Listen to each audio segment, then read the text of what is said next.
शुरू कर दें। गीता ज्ञान श्री कृष्ण की वाणी को ब्रह्मांड से तरंगों द्वारा संग्रह हेतु विज्ञान के सतत प्रयास, वैज्ञानिकों के सतत प्रयास, रिसर्च जारी है। पूरा विश्वास है कि इसमें सफलता मिलेगी। उसके पूर्व मैं बताना चाहूँगा, आज पूरा विश्व एक विश्वग्राम की संकल्पना को साकार कर रहा है। सामान्य और परस्पर भाईचारे की भावना से भारत वसुधैव कुटुंबकम के सिद्धांत पर विश्व गुरु की मान्यता प्राप्त कर चुका है। इसमें कोई संशय नहीं है। हिंदी भाषा के सतत विकास ने भारत को अखंड भारत बना दिया है। देवभाषा संस्कृत को विश्व के विकासपूर्ण देश भारतीय संस्कृति की प्राणवायु से अपनी जीवन शैली में बदलाव लाकर स्थिर वैवाहिक जीवन को स्थिर बना रहे हैं। भारतीय संस्कृति और विवाह पद्धति एक स्थिर परिवार को साकार करता है और भविष्य की गारंटी देता है।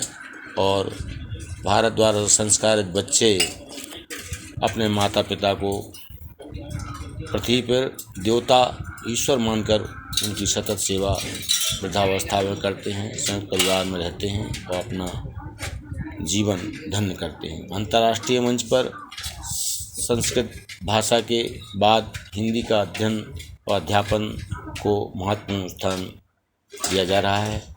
और हमारी भारत की स्वतंत्रता की मूल प्रेरणा हिंदी भाषा में समग्र भारतीय स्वतंत्रता का आंदोलन चला, इसलिए वो केंद्र में भारत देश ने हिंदी को ही राष्ट्रभाषा और मातृभाषा बनाने का जो संकल्प लिया था वो आज साकार हो चुका है।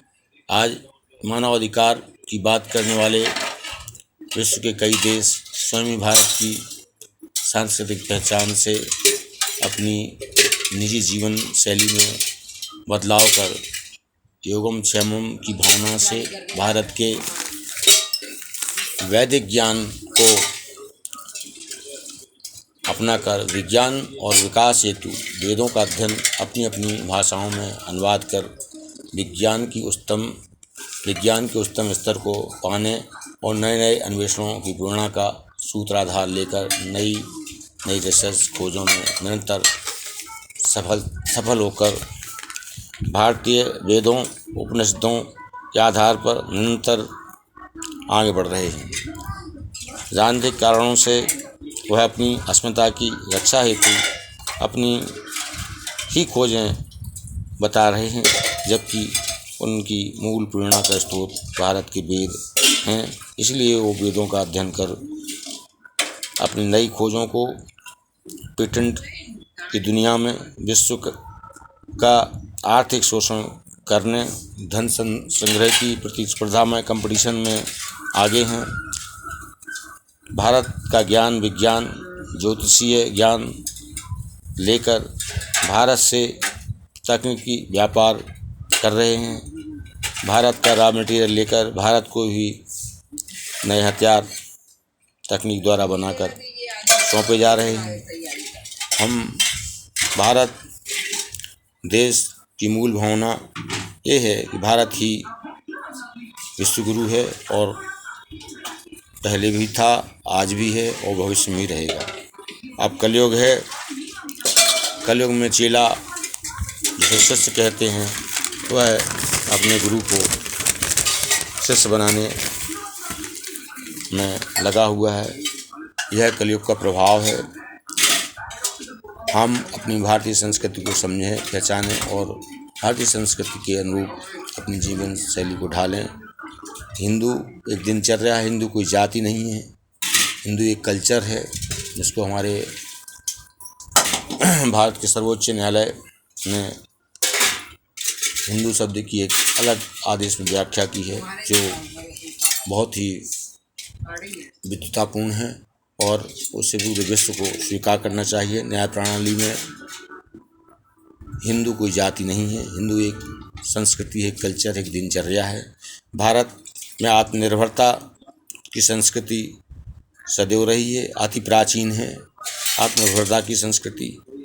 और इसे ही राष्ट्रपिता महात्मा गांधी ने ग्राम कुटीर उद्योग को बढ़ावा देने के उद्देश्य से गांव-गांव को आत्मनिर्भर बनाने के लिए बात कही थी। आज यही बात भारत के प्रधानमंत्री श्री नरेंद्र मोदी जी भी कह रहे हैं।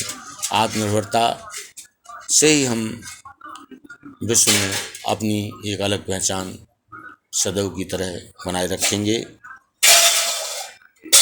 ज्ञान के मामले में, योग के मामले में विश्व ने भारतीय योग को मान लिया है। योग अति प्राचीन है। भगवान शिव के महायोगी थे। उसके बाद भगवान श्री कृष्ण का अवतार हुआ द्वापर में, वह भी योगेश्वर कहलाए। योग अति प्राचीन है, भारत की एक मूल संस्कृति है और बस नए नए तरीक़ों से परिभाषित व्याख्या देकर हमारे अपने विद्वान, विदेशों के विद्वान अपने नाम की छाप लगाने की होड़ में लगे हैं। योग अति प्राचीन है। भारत के वेद अति प्राचीन हैं। चारों वेदों के आधार पर विज्ञान का विकास हुआ है। रामायण काल में रावण का पुष्पक विमान उनके व्यक्तिगत निर्देशों पर चलता था, उसमें कोई ईंधन नहीं था, स्वर के आधार पर चलता था। चारों दिशाओं में उसमें कोई कभी आवाज़ नहीं होती थी। तो अभी विज्ञान को उस स्तर पर ले जाने के लिए विश्व ग्राम, जिसे हम पूरा विश्व कहते हैं, विश्व एक ग्राम है, एक संकल्पना है, वो आज साकार हो रही है। सब परस्पर एक दूसरे को ज्ञान विज्ञान देकर समझौता करके तकनीकी व्यापार कर रहे हैं और तकनीकियाँ भी एक दूसरे को बेच रहे हैं, लीज पे दे रहे हैं। तो विश्व का ज्ञान विज्ञान आदान प्रदान के लिए, विश्व कल्याण के लिए, मानवता के कल्याण के लिए है। और अब मैं पुनः आता हूँ, भगवान ने पृथ्वी में अवतार लेकर श्री कृष्ण ने गीता का उपदेश दिया और उनकी वाणी को संग्रहित करने के लिए ब्रह्मांड की तरंगों को एकत्र संग्रह करने का अद्वितीय प्रयास वैज्ञानिक सतत कर रहे हैं। विज्ञान लगा हुआ है, विज्ञान के अनेक वैज्ञानिक लगे हैं। ब्रह्मांड से ध्वनि तरंगों को एकत्रित कर भगवान श्री कृष्ण की वाणी को, जो गीता का उपदेश उन्होंने दिया है, संग्रहित करने का प्रयास किया जा रहा है। ये सार्थक प्रयास है और मुझे विश्वास है एक दिन विज्ञान इसमें भी सफलता प्राप्त करेगा और भगवान की वाणी गीता में कोई भी नए तथ्य न जोड़े गए हैं, न